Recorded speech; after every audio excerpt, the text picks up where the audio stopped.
Bom dia ou boa tarde, queridos irmãos, que é Jorge Campos. O mundo hoje em dia está em situações muito difíceis. Esta semana viu-se mais ataques na Europa, de terrorismo, de radicais, causando grandes preocupações em várias pessoas. Queridos irmãos, nós temos um artigo na última Boa Nova de março-abril, intitulado A Europa em uma encruzilhada. E isso vê algumas das razões dos problemas que estão-se a desenrolar agora na Europa. Esses problemas, infelizmente, vão se tornar piores até à vinda de Jesus Cristo para salvar este mundo. Jesus Cristo virá uma segunda vez para salvar o mundo. Ele veio pela primeira vez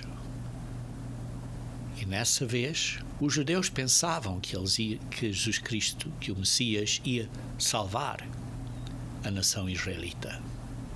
Mas não entendiam que tinha que vir uma primeira vez como o Cordeiro de Deus.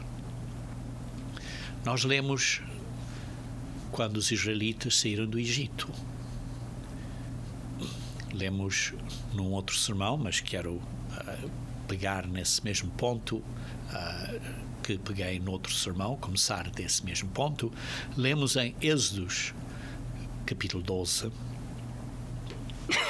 que então Deus, o Senhor, disse a Moisés e a Arão na terra do Egito, lê-se aqui no versículo 2: Este mês vos será o principal dos meses, será o primeiro mês do ano. Primeiro mês do ano. Já tinham um calendário. Nesse momento, Deus disse: este é o primeiro mês. E então, aí, nesse mês, foi instituído a cerimónia da Páscoa. Aos israelitas que nesse momento não entendiam, mas essa instituição da Páscoa, no Êxodo 12, foi instituído antes do convênio, do acordo do Antigo Testamento no Monte Sinai. Sim, isso foi uns 50 dias depois. Pouco, na verdade, mais do que 50 dias depois. Mas, digamos assim, 50 e tal dias depois. Isso foi o Pentecostes, que foi nesse dia em que a lei foi dada no Monte Sinai. Mas vê-se aqui, continuando a ler no versículo 3, diz assim: Falai a toda a congregação de Israel, dizendo: Ao 10 deste mês, cada um tomará para si um cordeiro, segundo a casa dos pais, um cordeiro para cada família. E depois diz que será uma quantidade correta. Se a família for pequena, que se junte com outra família para terem um cordeiro para compartilharem, digamos assim. Se for pequena, então convidará ele o seu vizinho mais próximo, conforme o número das pessoas, conforme cada um puder comer. Por aí calculareis quantos bastem para o cordeiro. No versículo 5 diz então um ponto muito importante. Diz: o cordeiro será sem defeito, macho de 1 ano. Podereis tomar um cordeiro ou um cabrito e o guardareis até o 14º dia do mês. Por isso, esse cordeiro foi selecionado, foi separado no 10º dia do mês. Era um cordeiro que não tinha defeito, que não tinha máscula. perdão, não tinha mácula, desculpa, não tinha nada imperfeito com ele. E esse cordeiro, como sabemos, representa Jesus Cristo.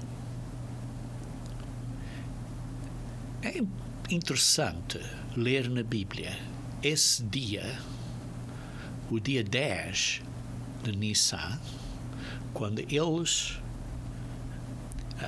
tomaram para si um cordeiro sem defeito. Vejamos no dia 10 de Nissan, quando Jesus Cristo foi, digamos assim, separado, escolhido como o cordeiro pascal, espiritual, para os israelitas. E isso se descreve em Mateus 21. Então, venham comigo, se faz favor, a Mateus 21. E em Mateus 21, vê-se aqui que Jesus se aproximava de Jerusalém e chegou a Betfagé, ao Monte Oliveiras, e então disse: vão à aldeia que está diante de vós e acharás uma jumenta e com ela um jumentinho. Desprendei-a e tragam a mim a jumenta e o jumentinho. E se alguém vos disser alguma coisa, respondei que o Senhor precisa deles e logo os enviará. Ora, isso aconteceu que para se cumprir o que foi dito por intermédio do profeta, dizei à filha de Sião, eis aí te vem o teu rei, humilde, ou manso, montado em jumento, num jumentinho, cria de animal de carga. Este pequeno jumentinho que foi com a mãe, e este jumentinho foi montando nesse jumentinho que Jesus Cristo então desceu do Monte Oliveiras e entrou na porta oriental do complexo onde estava o templo, daquela área, que representa não só durante a primeira vinda que ele fará esse caminho, ou fez essa rota, digamos assim, ou entrou assim por esse lado, mas também na sua segunda vinda ele virá do Monte Oliveiras e depois virá para o templo, usando esse mesmo roteiro, digamos assim. Esta secção aqui, onde diz: eis aí te vem o teu rei humilde, montando em jumento, num jumentinho, cria de animal de carga, é uma profecia em Zacarias, capítulo 9. Então, mantenha uma marca aí em Mateus 21, mas vamos observar então Zacarias, capítulo 9. Zacarias, capítulo 9. E vamos ler o versículo 9 e 10 e 11. Alegra-te muito, ó filha de Sião. Não é Sião, mas é a filha de Sião, que representa aqui a Igreja de Deus. Exulta, ó filha de Jerusalém. Eis aí te vem o teu rei, justo e salvador. Quando eu digo que é a filha de Sião, que espiritualmente representa a Igreja de Deus, mas fisicamente são os descendentes de muitos anos depois das pessoas que vivem nessa área, está claro. E diz assim: ó filho de Jerusalém, eis aí te vem o teu rei, justo e salvador, humilde, montado em jumento, num jumentinho, cria de jumenta. Então, foi esta profecia que diz que o teu rei viria montado num jumento. Seria, está claro, na primeira vinda. Porque na segunda vinda virá, então, num cavalo branco, espiritual, como lemos em Apocalipse 9, mas seguirá esse mesmo roteiro. Versículo 10. Destruirei os carros de Efraim e os carros de Jerusalém, e o arco de guerra será destruído. Agora está a falar da segunda vinda. Por ver-se aqui uma profecia que tem significado duplo. Na primeira vinda, veio montado num jumentinho. Na segunda vida, então ele virá e destruirá os carros de Efraim e os cavalos de Jerusalém, e o arco de guerra será destruído. Ele anunciará paz às nações. Sim, na sua primeira vinda anunciará paz, e na segunda vinda o seu domínio se estenderá. Este é o domínio que é o reino de Deus. Quando Jesus Cristo vier para a terra, vai estabelecer o reino de Deus na terra. E diz assim: o seu domínio se estenderá de mar a mar, e desde o Eufrates até às extremidades da terra. Quanto a ti, Sião, por causa do sangue da tua aliança, tirei os teus cativos da cova em que não havia água. Quanto a ti, Sião, digamos assim, aos israelitas físicos, tirei os teus cativos da cova em que não havia água. Simbolicamente, muito possivelmente, estão-se a referir que serão libertados desta grande cova que vai acontecer antes da vinda de Cristo, por causa dos problemas todos que existem hoje em dia, que serão parte do resultado desta grande tribulação que vai acontecer. E se não fosse por causa dos eleitos, ninguém seria salvo. Quando Jesus Cristo vier pela segunda vez, vai trazer paz e tirar os cativos desta cova em que vão estar, neste problema que não podem sair, em que não há água, não há, praticamente, fisicamente falando, esperança. A única esperança é a vinda de Cristo. E por isso, queridos irmãos, continuando então em Mateus 21, estava a ler no versículo 5.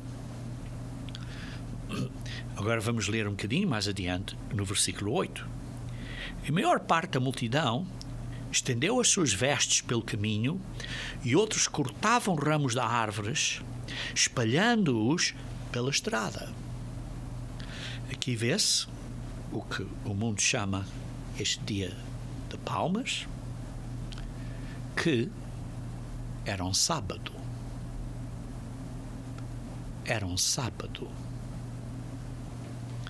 Porque foi no dia 10 de Nissan.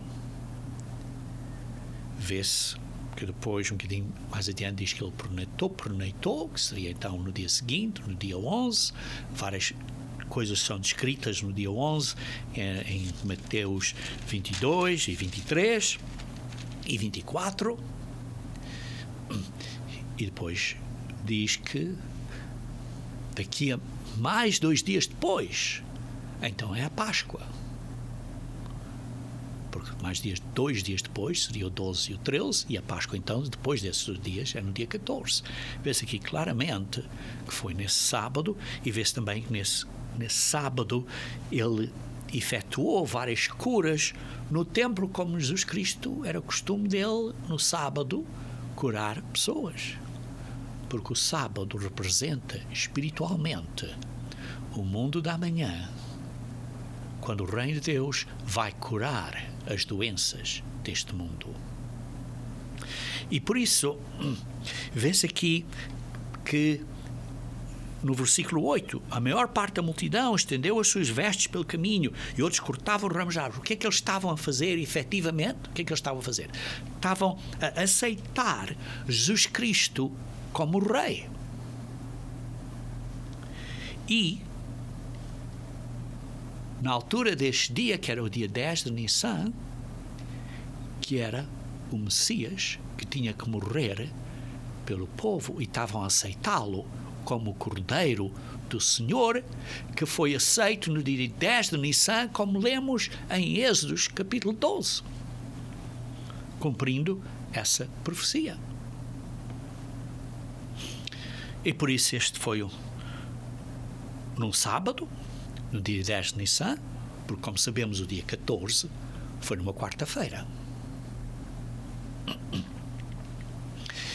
E então vejamos este roteiro que ele seguiu quando vinha estas multidões, diz assim no versículo 9, e as multidões, tanto os que procediam como os que seguiam, clamavam Hosana ao filho de David, bendito o que vem em nome do Senhor, Hosana nas maiores alturas. Estavam a aceitá-lo, a declará-lo como o filho de David, como o Messias. E entrando ele em Jerusalém, toda a cidade se alvoroçou e perguntaram: quem é este? E multidões clamavam: este é o profeta Jesus, o Salvador de Nazaré, da Galileia.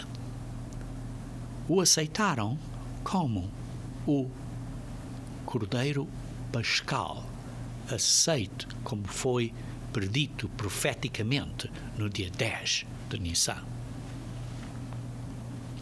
Vejamos, mantenham aqui uma marcação no Mateus 21, vejam aqui esta mesma roteiro que Jesus Cristo seguirá durante a segunda vinda, que está em Isaías 62. Isaías 62, começando no versículo 10. Diz assim: passai pelas portas, preparai o caminho ao povo, aterrai a estrada, limpai-a das pedras, arvorai bandeira aos povos. Bandeira aos povos. Jesus Cristo, simbolicamente montado neste jumentinho, representava como se uma bandeira que o jumentinho estava a levar, aos povos. Eis que o Senhor fez ouvir até às extremidades da terra estas palavras. E, queridos irmãos, é o que está a acontecer. Dizei à filha de Sião, digam à igreja de Deus, à filha de Sião, não é Sião, não é aos israelitas físicos, mas à filha de Sião, representando os israelitas espirituais, gentios ou não. Eis que vem o teu Salvador, vem com ele a sua recompensa. E está aqui a demonstrar quando Jesus Cristo virá por esse caminho, pelo mesmo roteiro do Monte Oliveiras para o complexo do templo, ali entrando pela porta oriental. Diz assim: vem ele com a sua recompensa e diante dele o seu galardão.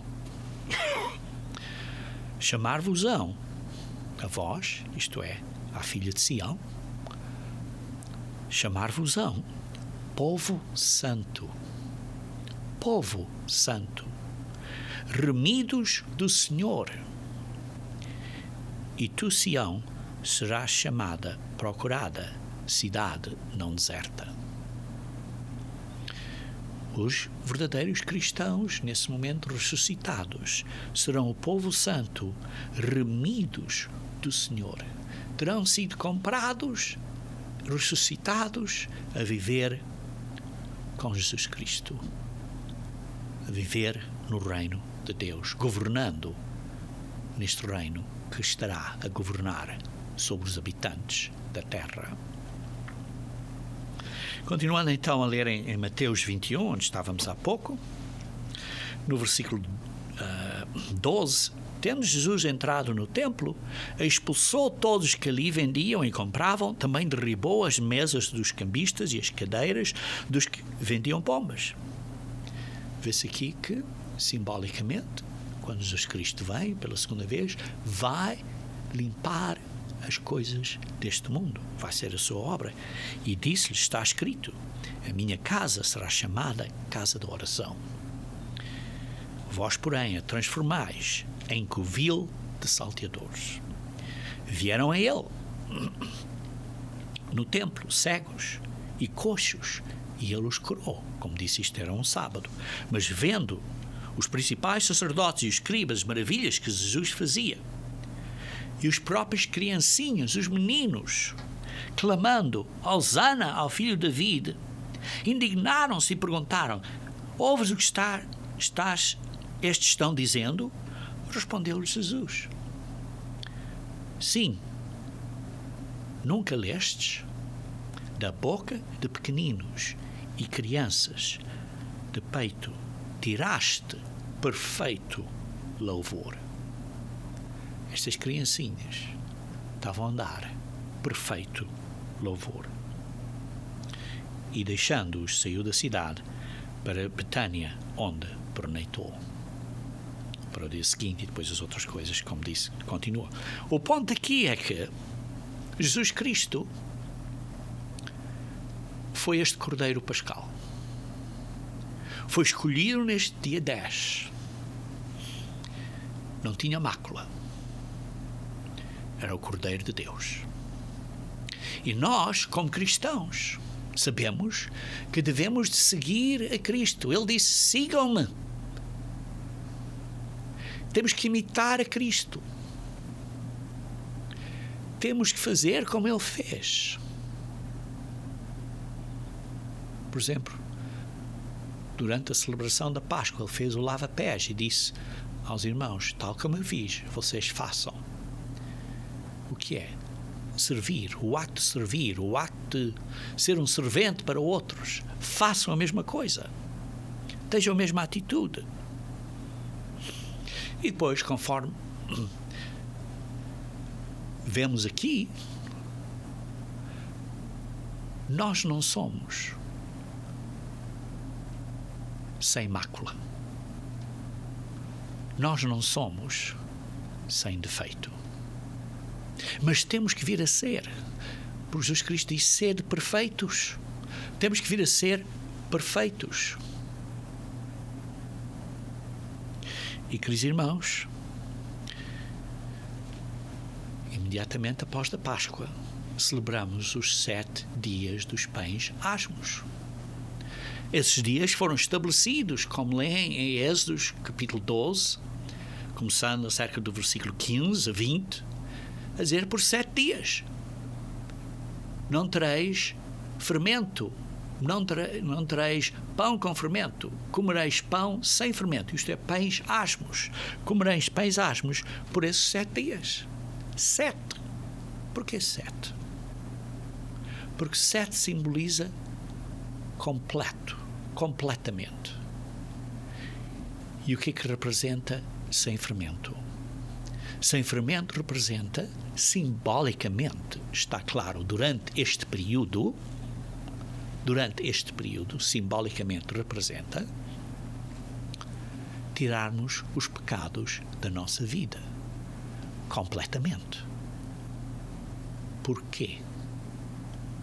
Para imitarmos a Cristo, para virmos a ser como Ele é, para não termos mácula, para não termos defeito. Sim, somos imperfeitos, mas temos esta meta, este objetivo, temos esta perseverança a tentar continuamente, a vencer, e nos queremos ser completamente sem pecado. E está claro que reconhecemos que não podemos fazer por nós próprios, precisamos da ajuda do poder de Deus, da força de Deus, do Espírito Santo de Deus, que Ele nos dá. Só há um Espírito. E por isso, queridos irmãos, sabemos que não podemos fazer por nós próprios, mas temos que tirar o pecado da nossa vida completamente. O simbolismo do fermento é um simbolismo muito, muito interessante. Porque o fermento se esconde. Há partículas ou partes ou componentes de fermento no ar.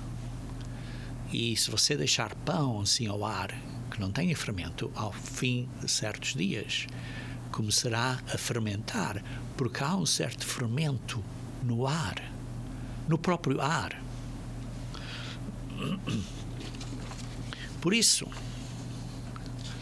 este fermento que existe no ar é simbólico também que há fermento à nossa volta, pecado à nossa volta. Queridos irmãos, isto é simplesmente um simbolismo durante os dias de pães asmos, para nos dar uma lembrança física, para nos ajudar a entender um bocadinho melhor uma lição espiritual. E a lição espiritual, aprendemos que este pecado se esconde.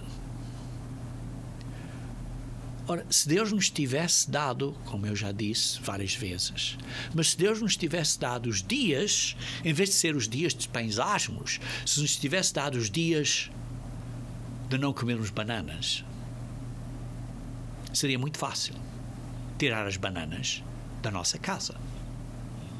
Os dias sem bananas. Mas os dias sem fermento, o fermento se esconde em quase tudo.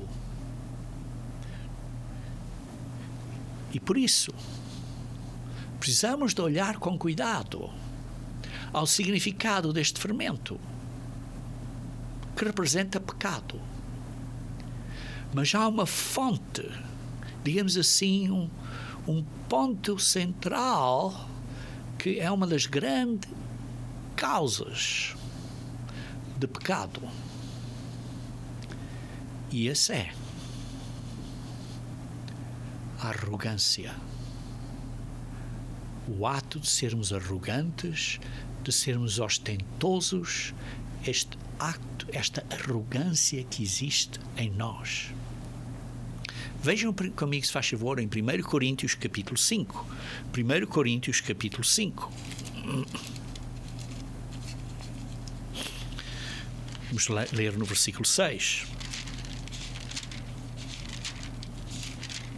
Lembrem-se que eu estou a falar é que precisamos de imitar a Jesus Cristo. Precisamos de nos tornar como Ele é.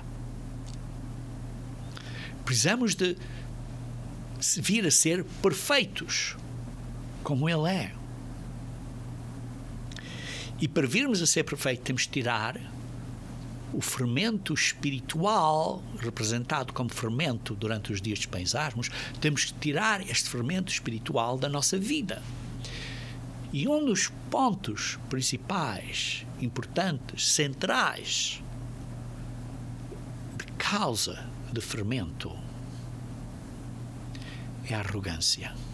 Vejam comigo em 1 Coríntios capítulo 5, versículo 6. E diz assim: não é boa a vossa jactância, não é boa a vossa vaidade, o vosso orgulho, a vossa soberba, esta ostentação. Isso não é bom. Isso não é bom. Não sabeis que um pouco de fermento leveda a massa toda? Um pouco de fermento afeta a massa inteira.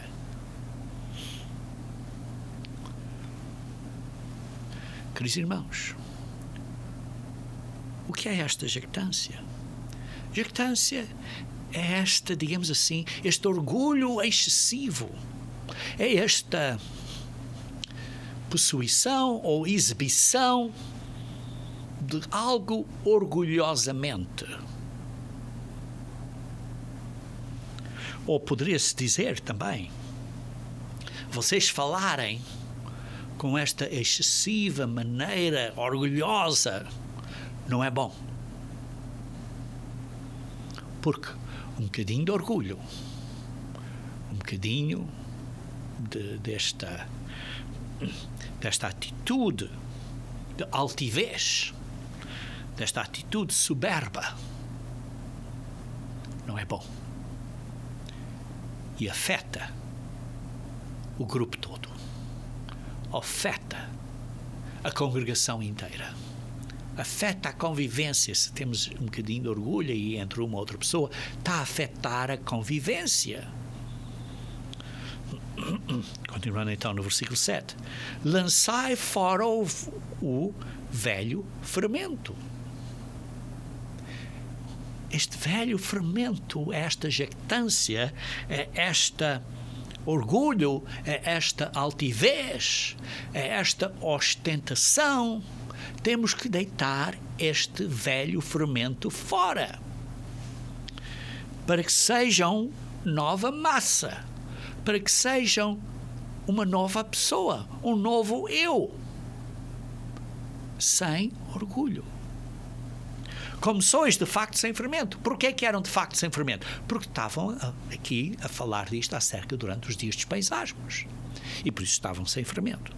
Pois também Cristo, nosso Cordeiro Pascal, foi imolado. Sem defeito, mas foi imolado. Por isso celebremos a festa. Qual festa? A festa dos peisasmos. Não com o velho fermento, este fermento de altivez, de arrogância, de ostentação, de orgulho, nem com o fermento de pensar mal, isto é maldade, ou fazer mal, que é malícia. Mas sim com os asmos, isto é, mas sim sem fermento. Os asmos de sinceridade e da verdade, para sermos sinceros e sermos verdadeiros. Queridos irmãos, temos que tirar para fora, lançar fora este inchaço, esta altivez, este orgulho que nos faz levantar e ser mais importantes. Mas não somos mais importantes. Precisamos tirar este orgulho para fora. Este orgulho acerca de mim. Eu. Cuidado para mim mesmo. Não estou a dizer que não nos cuidamos de nós próprios, mas é este excessivo cuidado. Este excessivo maneira de ver as coisas. Esta coisa que eu é que sou importante. A minha ideia é que conta. É da maneira que eu penso é que conta. E isso conduz à arrogância. Sabemos usar palavras como se fôssemos muito humildes. Mas por dentro temos frutos que demonstram claramente que somos arrogantes, e isso temos que mudar. E, queridos irmãos, isso é pecado. Isso é o pecado. Foi um dos pecados de Satanás, que quis tomar a posição de Deus, pensando que era melhor que Deus. Por isso, queridos irmãos, o fermento, simbolicamente, durante este período, representa esta arrogância, esta maldade, esta malícia, esta falta de sinceridade e esta falta de verdade. Mas isso se esconde. Se esconde. E como é que se esconde? Quando uma coisa se esconde, é porque não podemos ver, não a podemos encontrar. Mas se esconde de nós, se esconde de si e de mim.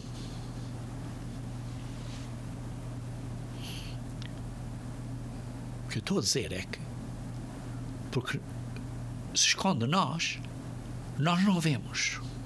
Nós não vemos este pecado que temos. Nós não entendemos esta arrogância que temos num certo tema ou numa certa maneira de ver certas coisas.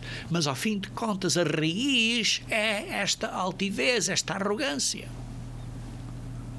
Nós não vemos. Eu posso estar aqui a pregar, vocês podem estar aí a ouvir, vocês podem ser cristãos e não veem a vocês próprios. Porque este pecado está escondido da vossa cara. E você diz, ainda bem que não sou eu. O problema é que somos nós. O problema é que sou eu e somos todos nós. Por isso não esteja a dizer, eu não sou um destes. Porque eu estou a falar a mim mesmo, estou a falar a todos nós. Eu tenho que me analisar, examinar, e jejuar, e pedir a Deus para tirar este pecado que se esconde em mim, que eu não vejo. E você precisa fazer o mesmo, de jejuar e pedir a Deus para abrir os seus olhos, para ver este pecado em você, que você não entende, porque você pensa que sabe melhor. Queridos irmãos, como é que isto se esconde em nós? Se esconde em nós porque nós não reconhecemos completamente o que o nosso coração é. A sociedade, os psicologistas ensinam neste mundo que o coração humano, as pessoas são basicamente boas. Todas as pessoas são muito boas. São tão boas. Por isso é que estes crimes que vemos em Bruxelas e coisas assim, as pessoas são tão boas, não é? Não são. Está claro, isso são uns exageros, mas o ponto é que as pessoas não são boas. Temos que nos analisar a nós próprios. Temos que analisar a nós próprios. Temos que ver o que nós de facto somos, porque a verdade é que não vemos a nós próprios. Não vemos a nós próprios. Vejam em Romanos capítulo 8. Romanos capítulo 8.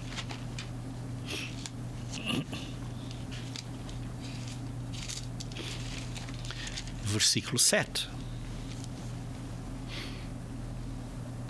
O pendor da carne é inimizade contra Deus, pois não está sujeito à lei de Deus, nem mesmo pode estar. A inclinação da carne, da maneira que nós somos, pessoas físicas, é contra Deus. E não entendemos isto. Não entendemos isto. Vocês, por exemplo, olhem para a história daqueles fariseus que disseram a Cristo, porque é que olha, ele não lava com as mãos, não lava as mãos, não lava os ombros e está a comer assim. Então Jesus Cristo disse, não é o que vocês estão a comer, mas é o que sai da boca, porque vem do coração. Isso é que está a ofender a vocês. É o que sai do coração. O que é que sai do nosso coração? Talvez vocês nem entendam que a cultura,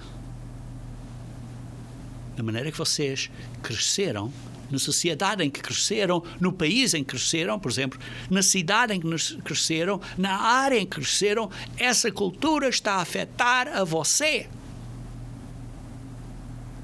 Eu não estou a dizer que cultura é má. Há pontos de cultura que são simplesmente, digamos assim, neutros. Mas há certos pontos de cultura que são contra as leis de Deus, que são contra as práticas que Deus quer.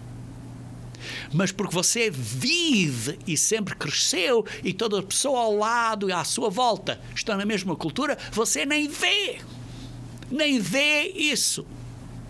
E pensa que as outras pessoas, por exemplo, do Sul ou as outras pessoas do norte, ou as outras pessoas da outra cidade, é que têm um problema. Porque têm outra cultura. Então você começa a julgar estas pessoas de acordo com a sua cultura local, as suas ideias de como você pensa que as coisas devem ser. Então você se torna, digamos assim, um caso de justiça própria e um caso de arrogante na sua maneira de ver as coisas. Temos que reconhecer e confrontar o nosso fermento que temos aqui dentro, que é parte da nossa carne. Se nós dizemos que o coração é basicamente bom, que as pessoas são basicamente boas, então não vemos o pecado. Porque leiam comigo em Jeremias 17, se faz favor. Jeremias 17, versículo 9. O problema está aqui bem descrito, que o problema é o nosso coração que nos engana. E por nos estar a enganar a nós próprios, nós não vemos o que nos está a enganar.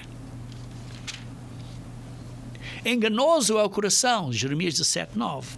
Mais do que todas as coisas, desesperadamente corrupto. Quem o conhecerá?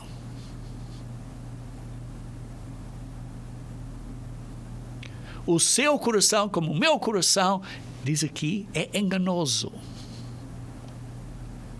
E por isso, o pecado se esconde. E nós não vemos. Não nos vemos a nós próprios. É desesperadamente doente. Versículo 10. Eu, o Senhor, esquadrinho o coração. E Deus vê os corações. Entende? O que está aqui a dizer é que você precisa fazer o mesmo. Você precisa esquadrinhar o seu próprio coração. Porque você não fizer isso, você não se examinar a si próprio, você não vai ver os seus próprios pecados, porque o seu coração o está a enganar. E este fermento está escondido dentro de si.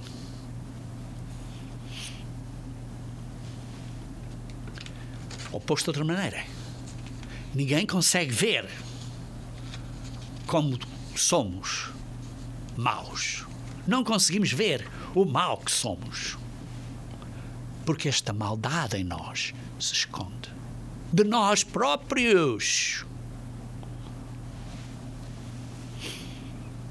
Por isso é que eu digo, precisamos nos arrepender não só do que fizemos, mas precisamos nos arrepender do que somos.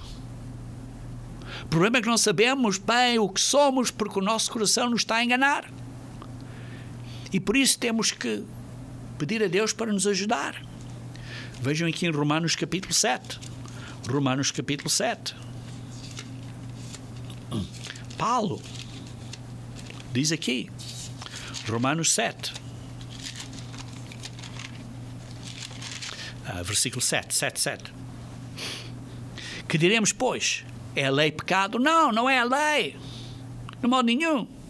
Eu não teria conhecido o pecado senão por intermédio da lei, pois não teria eu conhecido a cobiça se a lei não dissera não cobiçarás. Não é um problema com a lei. Mas é o pecado em nós. E por isso precisamos que a lei nos explique o que é o pecado para nós, então, usando essa definição, buscarmos dentro de nós, temos isto. Ou não? Usando uma lupa para magnificar e olhar para dentro, com um espelho, com uma lupa, analisar a nós próprios e ver onde temos estas máculas, estas manchazinhas, mas que se tornam grandes. E por isso temos que confessar o nosso pecado, confessar a Deus, e se magoarmos outra pessoa, confessar a essa pessoa, pedir perdão a ela. Temos que admitir os nossos erros. Esse é o problema. Vejam aqui em Romanos capítulo 8, versículo 5. Romanos 8, versículo 5. Porque se inclinam para a carne, cogitam as coisas da carne. Mas os que se inclinam para o Espírito, as coisas do Espírito. O que é que nós estamos inclinados? O que é que nós estamos a pensar e a fabricar desculpas para sermos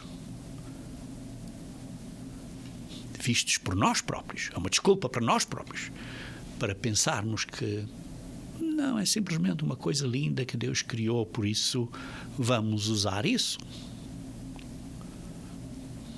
Mas Deus criou coisas lindas para serem usadas de maneiras corretas, não de maneiras incorretas.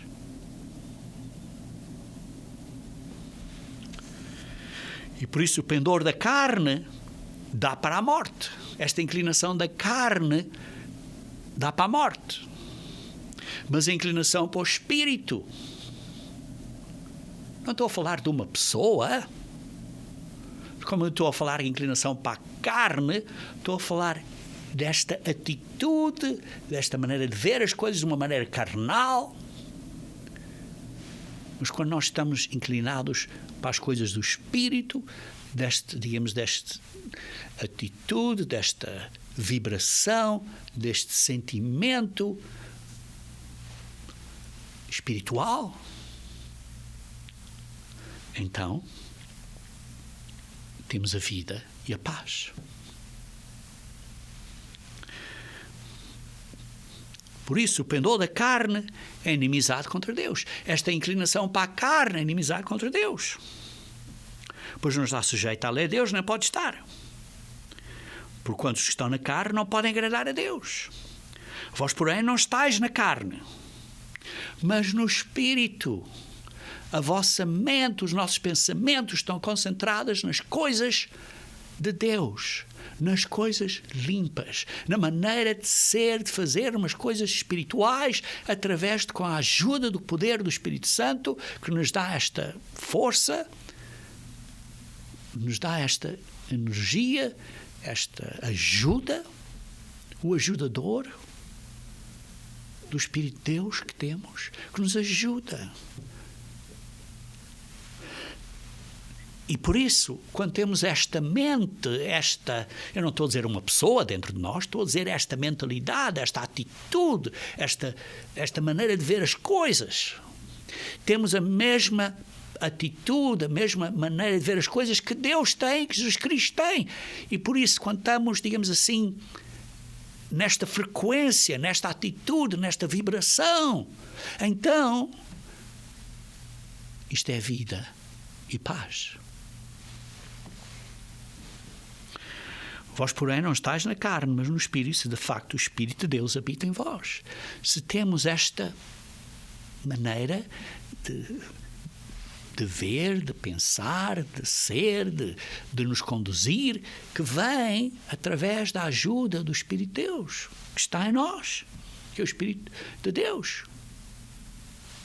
Diz assim, se alguém não tem este Espírito, que se refere que é o Espírito de Cristo, é o mesmo Espírito, é a mesma atitude, é a mesma a vibração, é a mesma...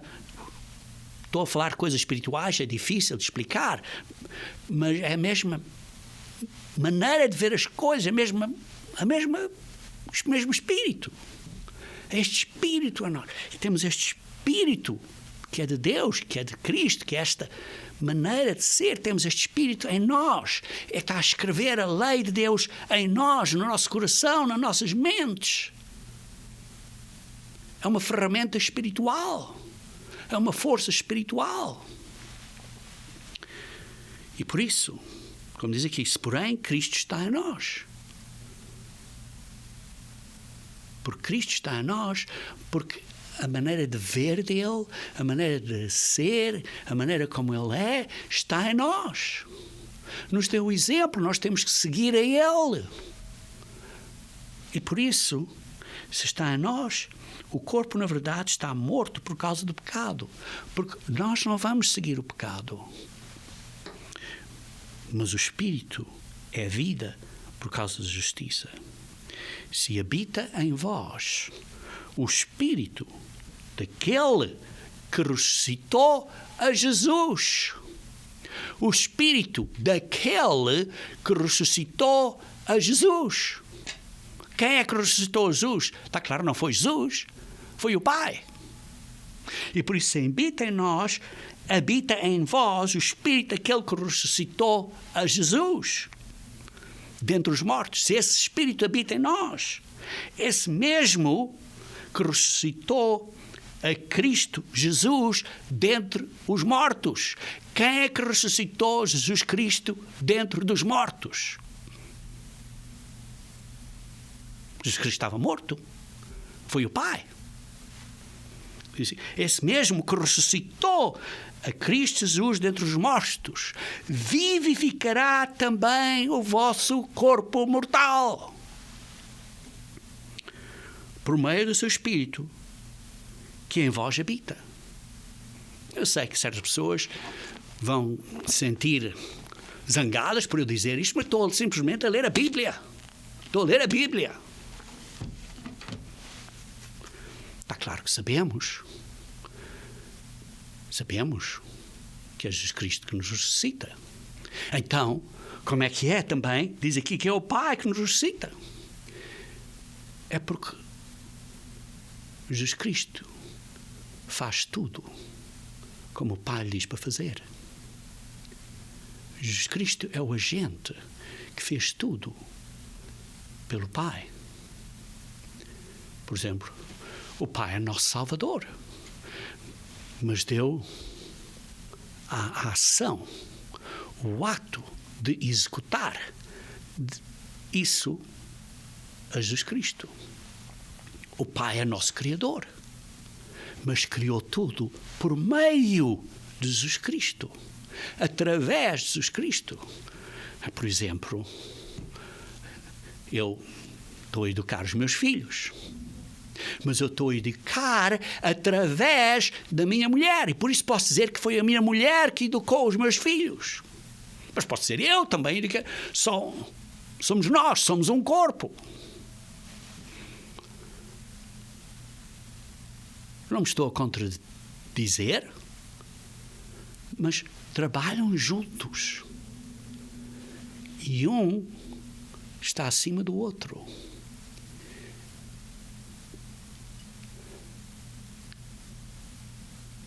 Este dá a instrução e o outro faz essa obra. E tem uma ferramenta espiritual, digamos assim,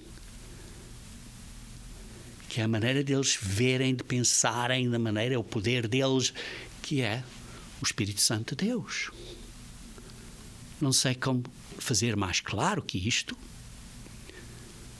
porque, ao fim de contas, é uma coisa espiritual e é difícil nós entendermos.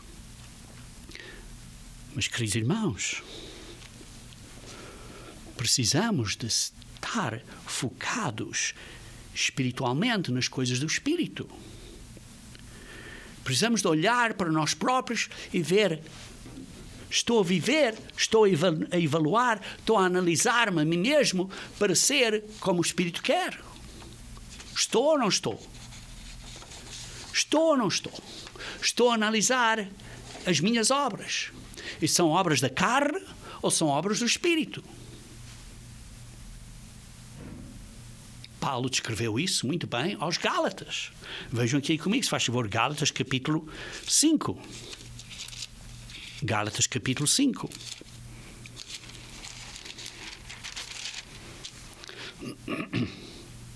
Diz assim, versículo 16. Digo, porém, andai no Espírito. Andai no Espírito. jamais satisfareis a concupiscência da carne. Porque a carne milita contra o espírito e o espírito contra a carne. Porque são opostos entre si, para que não façais o que porventura seja o vosso querer. Mas se sois guiados pelo Espírito, não estáis debaixo da pena da lei, que é a morte.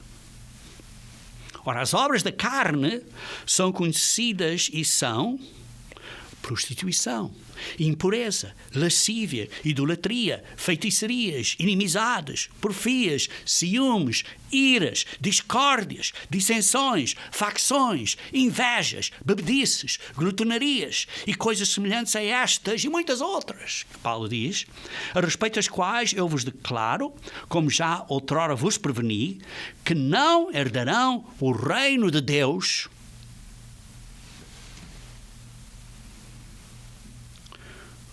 os que tais coisas praticam. Praticam. O verbo aqui é praticar. Às vezes temos pensamentos errados e temos que os deitar fora. Controlar as nossas mentes. Porque os nossos corações nos enganam. E temos que controlar. Mas o verbo aqui é praticar. Não podemos praticar. Viver dessa maneira. Mas o fruto do Espírito, quando estamos no Espírito, porque estamos, como diz assim, a andar no Espírito, andar na maneira que é a maneira de Deus, que é, digamos assim, a maneira que Deus pensa, a maneira que Ele vê as coisas, porque o Pai e o Filho estão completamente unidos, em unidade, porque a maneira deles verem, a maneira de pensarem, os motivos, as metas são iguais, estão completamente de acordo, são um. Como o marido e a mulher devem ser um.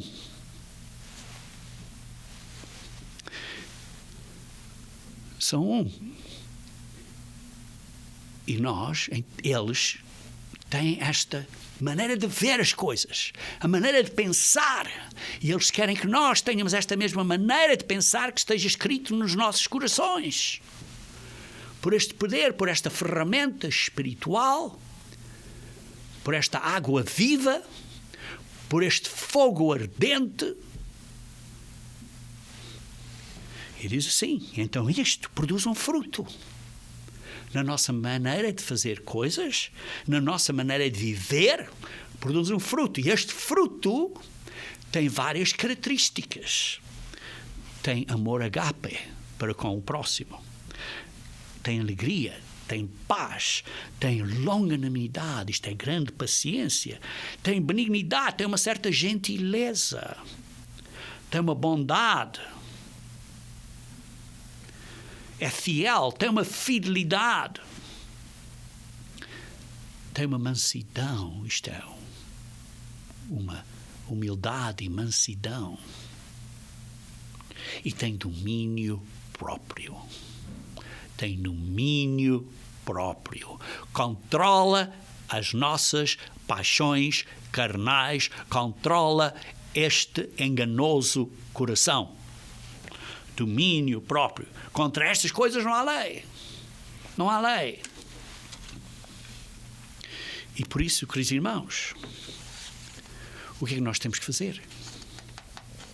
Nós, queridos irmãos, temos que vencer. Temos que reconhecer o pecado. Temos que controlar. Temos que nos analisar. Temos que nos examinar a ver se temos fermento espiritual. Maldade, malícia, arrogância. Estas coisas carnais de que Paulo falou aqui em Gálatas 5. Temos isto em nós? Porque vocês sabem que o nosso coração é enganoso e nós não vemos em nós próprios. Talvez a sua esposa veja em você, talvez você precise de ouvir o que a sua esposa está a dizer. Porque, se calhar, ela é capaz de estar a dizer certas verdades acerca de você que você não aceita. É uma mulher que está a dizer. Talvez você tenha um bocado de orgulho aí, não é? Ou igualmente, talvez o seu marido esteja a dizer a você certas coisas que você não quer ouvir. Talvez os seus filhos estejam a dizer qualquer coisa que você não quer ouvir. Temos de ser humildes, sem orgulho, sem altivez, sem fermento. Isto é, com os asmos da sinceridade e da verdade. Temos que vir a ser perfeitos como o Cordeiro Pascal que é Jesus Cristo foi perfeito. Por isso, queridos irmãos, peço a vocês para pensarem e se autoexaminarem, para buscarem dentro dos vossos corações e das vossas mentes, buscarem este fermento espiritual para que venham a ser tal como o nosso Cordeiro Pascal, que é Cristo, venhamos a imitá-lo para virmos a ser perfeitos, como Deus é perfeito.